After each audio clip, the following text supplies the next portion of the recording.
Welcome to The Explainer. Today, we're going to dive into a kind of unofficial human record book. We're not just looking at who's the fastest or the strongest, but at the absolute outer limits of what a human being can be, what they can think, and what we can achieve. So let's kick things off with a number that just stretches the very definition of what's physically possible.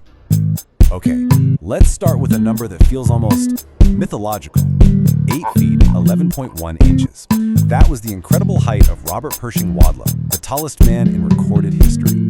He was born back in 1918 in Illinois, and he just kept growing. I mean, at his peak, a basketball net would have been below his eye level. But that extreme height, well, it came at a cost. He very sadly died at just 22 years old from an infection caused by a faulty leg brace. His life is really a stark reminder of that fragile line between a record-breaking body and the incredible physical toll of pushing those biological limits.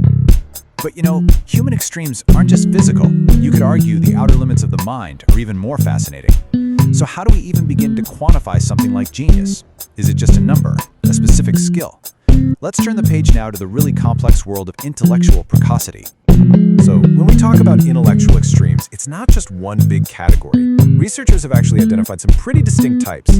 First, you've got prodigies, who show this adult-level performance in a really specific field, and it often takes a ton of family support. Then there are savants, who have this intuitive, almost magical access to the rules of a domain, like music or math, but they can't consciously explain how they do it. And then you have kids with extraordinarily high IQs, who just display advanced abstract reasoning across the board. And speaking of high IQs, get this number, over 200. This was the estimated IQ of a woman named Edith Stern. Just a day after she was born in 1952, her father announced his plan to mold her into the perfect human being. It was called the Edith Project, and it was intense. She was only exposed to classical music, she was forbidden from hearing baby talk, and by the time she was 5, she had read the entire Encyclopedia Britannica. She ended up going to college at 12 and earned a PhD in math. It's a testament to an extreme intellectual experiment for sure, but it also raises some really profound questions about the cost of that kind of manufactured genius.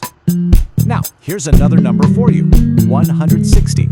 This was the estimated IQ of the theoretical physicist Stephen Hawking. And while he was, without a doubt, a genius who fundamentally changed how we see the universe, Hawking himself had a very different take on how important these scores actually are. For Hawking, it was never, ever about the number. The real measure of intelligence wasn't some score you could just boast about. It was about the application of that intelligence. His true legacy isn't an IQ score. It's his groundbreaking scientific discoveries and his passion for making these incredibly complex ideas accessible to all of us, most famously in his book, A Brief History of Time. So just like with the mind, pushing the body has its own set of extremes. And this can lead to these legendary feats of endurance, but it can also tip over into dangerous, self-destructive excess. It is a really, really delicate balance. Now this represents the absolute pinnacle of human endurance in sports. For 2,632 consecutive games, from 1982 all the way to 1998, Cal Ripken Jr. played baseball for the Baltimore Orioles. They call it the Iron Man streak for a reason. To put that into perspective, if you took the third and fourth longest streaks in history and added them together, you'd still fall 118 games short of Ripken's record. It's just a feat of durability and consistency that most people think is pretty much unbreakable. But of course, there's a flip side to pushing our physical limits. What happens when endurance tips over into excess? When we force our bodies not just to their limit, but past it, into a state of toxicity. There's a fine line between breaking a record and simply breaking yourself. And this number represents that toxic limit. A blood alcohol content of 0.24% is 3 times the legal driving limit here in the United States. This isn't a measure of endurance, it's a measure of severe impairment. It's a body pushed into a state where judgment, coordination, and safety are all critically compromised.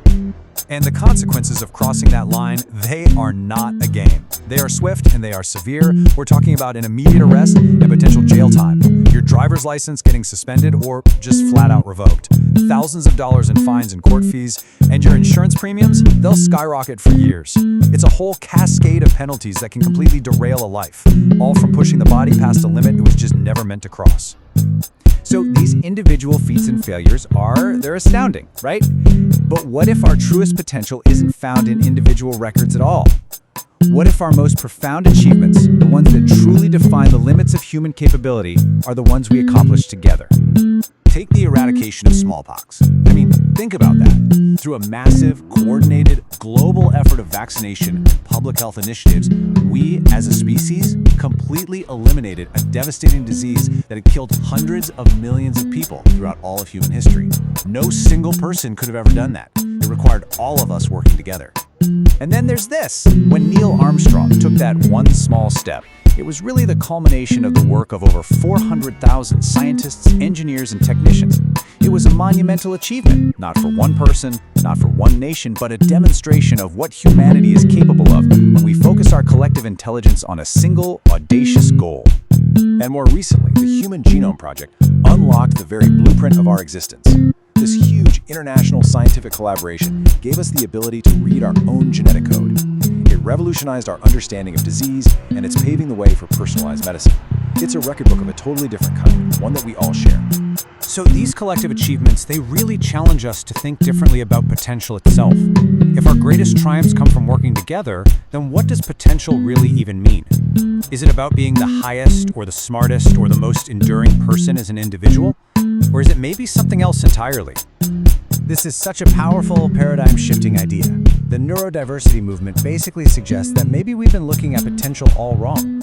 It recasts the unique minds of savants or the focused intensity of prodigies, not as these anomalies that we have to measure, but as vital parts of the human cognitive spectrum. So, true potential, from this perspective, isn't about fitting a mold. It's about creating a world where every single type of mind can flourish. So, in the end, the question really becomes this.